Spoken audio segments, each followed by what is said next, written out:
Il s'agit ainsi du quatrième déplacement du chef de l'exécutif sénégalais depuis son élection le 24 mars dernier.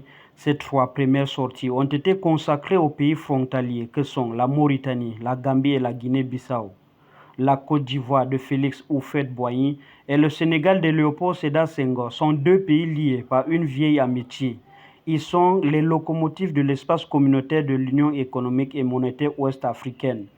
Peu après son arrivée, le président Faye s'est rendu au domicile de son homologue ivoirien, son Excellence Alassane Ouattara. Les 2 leaders prévoient de s'entretenir afin de consolider les liens d'amitié, de fraternité et de coopération existantes entre le Sénégal et la Côte d'Ivoire.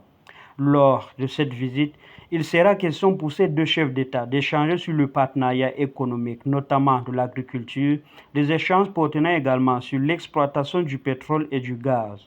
Si le Sénégal s'apprête à valoriser ses réserves de Sangoma, du Grand Tortue à Meyim et de Yakar Teranga, la Côte d'Ivoire a démarré en août 2023 l'exploitation de son champ pétrolier Baleine, qui représente la plus grande découverte d'hydrocarbures dans le bassin sédimentaire ivoirien, avec un potentiel de 2,5 milliards de barils de pétrole et autour de 3 300 milliards de pieds de cubes de gaz associés. Par ailleurs, les 2 pays collaborent à travers leurs secteurs privés respectifs. Un forum d'affaires a été organisé au mois de décembre dernier en marge de la Foire internationale de Dakar, dont la Côte d'Ivoire était le pays invité. À cette occasion, la Conférence générale des entreprises de Côte d'Ivoire et le Conseil national du patronat du Sénégal ont décidé de renforcer leurs liens économiques dans l'objet de tirer profit des nouvelles opportunités.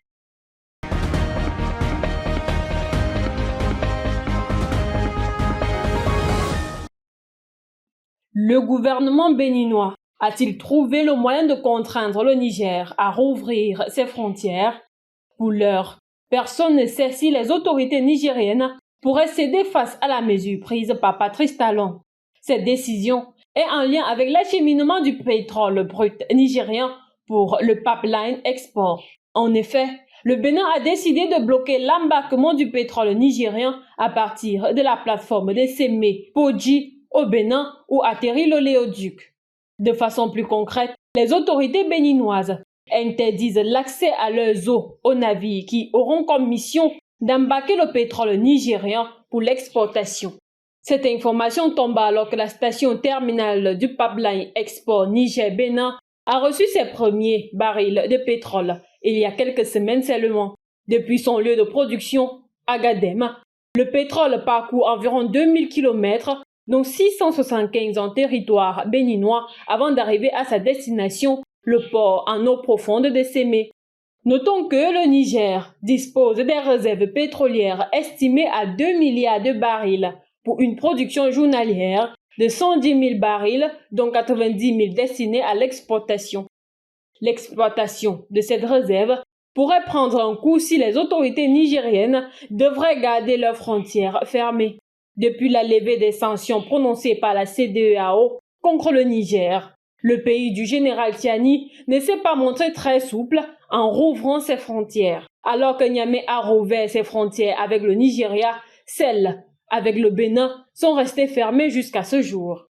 Malgré tous les appels lancés par les autorités béninoises, la situation est restée inchangée depuis plusieurs mois désormais. Selon certaines informations, la frontière n'est pas toujours ouverte parce que les soldats français seraient présents sur le sol béninois et que Niamey craindrait une attaque. Cette information a été démentie par les autorités béninoises à plusieurs reprises.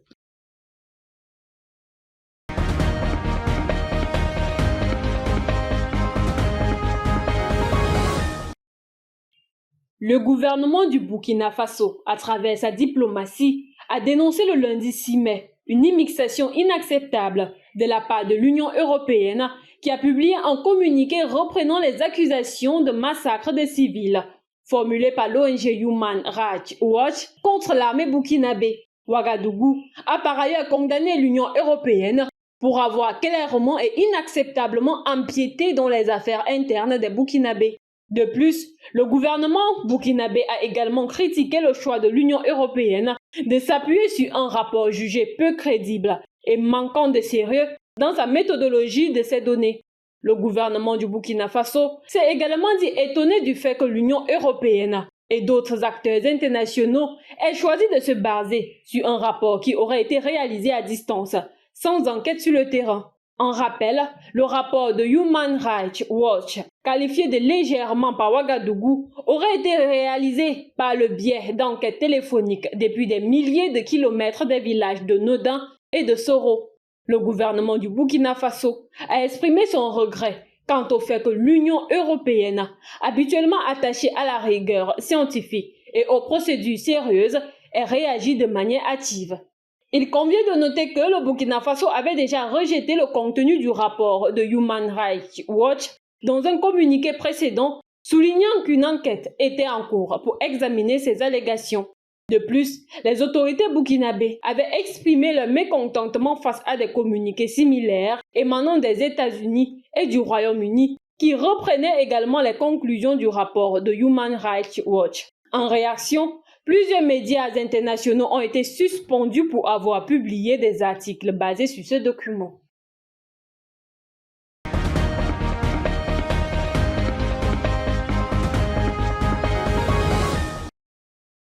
Dans un communiqué publié ce jour sur le site de la FIFA, l'instance faîtière du football mondial a demandé aux deux parties prenantes, la FECAFOOT et le MINSEP, de trouver un accord sur les différends qui les habitent concernant le sélectionneur et les membres du staff technique de l'équipe A des Lions Indomptables du Cameroun, tout en leur rappelant de tenir compte des accords de 2015 entre le MINSEP et la FECAFOOT et du respect des textes de l'article 9, sans oublier l'article 13. Dans la soirée d'hier, une note de la Fédération camerounaise de football vient remettre une couche sur la situation déjà tendue avec le ministère en charge des sports dans le cadre du recrutement du Belge Marc Brice comme sélectionneur des Lions Indomptables et de son staff. L'instance dirigée par Samuel Eto'o relève en effet que la FIFA s'est récemment inquiétée de la situation au Cameroun après la nomination de Brice sans consultation préalable de la FECAFOOT. Le comité d'urgence de la FECAFOOT réuni ce jour a pris acte des dites recommandations et s'engage formellement à mettre en œuvre toute sanction susceptible de sauvegarder le respect des textes de la FIFA ainsi que les lois et règlements en vigueur au Cameroun, a indiqué le communiqué de la Fédération camerounaise de football. Cette sortie de la fédération intervient à la veille de la rencontre qui devrait réunir ce mardi le président de la Fédération camerounaise de football, Samuel Eto'o Fils, et le nouveau sélectionneur des Lions Indomptables, Marc Brice, nommé par le ministère des Sports, Nassis Moulé-Kombi. Un rendez-vous visiblement en danger. Récemment, la FIFA avait affiché le nom de Marc Brice sur son site internet comme sélectionneur de Lions Indomptables du Cameroun avant de le retirer quelques heures plus tard. Pour rappel, la FIFA pourrait sanctionner la sélection et la fédération en cas d'ingérence gouvernementale avérée. Le compte à rebours est lancé, le ton est donné.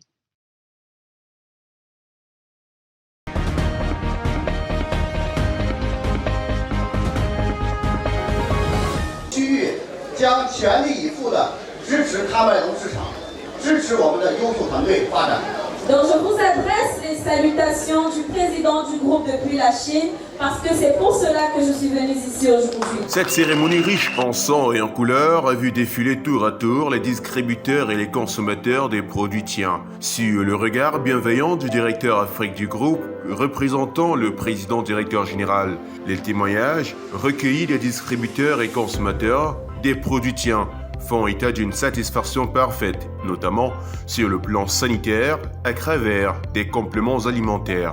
Je suis la consommatrice des produits tiens parce que je vous dis, j'étais drépanocytaire et aujourd'hui, grâce à ces produits que je consomme, je suis guérie.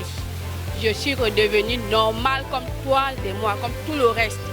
Et les produits tiens sont vraiment très magnifique, ça régénère, ça reconforte l'organisme et ça donne l'énergie. La santé n'a pas de prix. Quand vous avez la santé, vous avez tout. Donc même s'il faut sacrifier pour sa santé, il est important de faire ce sacrifice pour ta santé que de sacrifier autre chose et perdre ta santé. Donc moi je recommande de consommer les produits tiens. C'est accessible à tout le monde. L'un des moments phares de la cérémonie fut l'entrée en scène de l'artiste intergalactique Petit Pays, dit Rabarabi, présenté comme l'un des plus grands consommateurs des calcium tiens.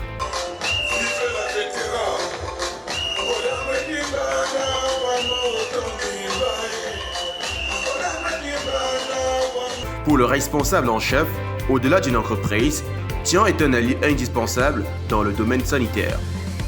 最后，预祝我们喀麦隆的天师家人们， Et donc, à tous les Camerounais, 在天师平台上 et je peux vous promettre que faisant partie de la famille Tiens, 获得健康、获得财富、获得快乐。 soit vous allez gagner la santé, soit vous allez gagner de l'argent, soit vous allez gagner des voyages.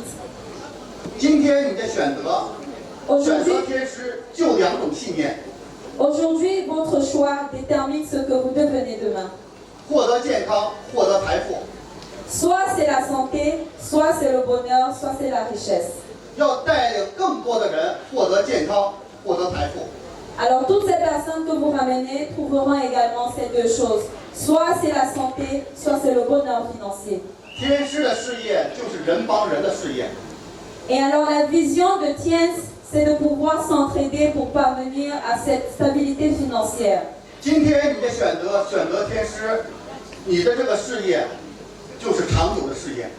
Alors votre choix aujourd'hui, c'est-à-dire le choix de marcher avec Tiens, c'est le choix qui fera de votre lendemain un lendemain meilleur. L'apothéose de cette cérémonie fut notamment la remise des véhicules à 2 heureux distributeurs pour qui travailler dans le groupe Tian peut littéralement changer la vie. Je suis tellement content de cette voiture que j'ai pu gagner aujourd'hui grâce à la compagnie Tian.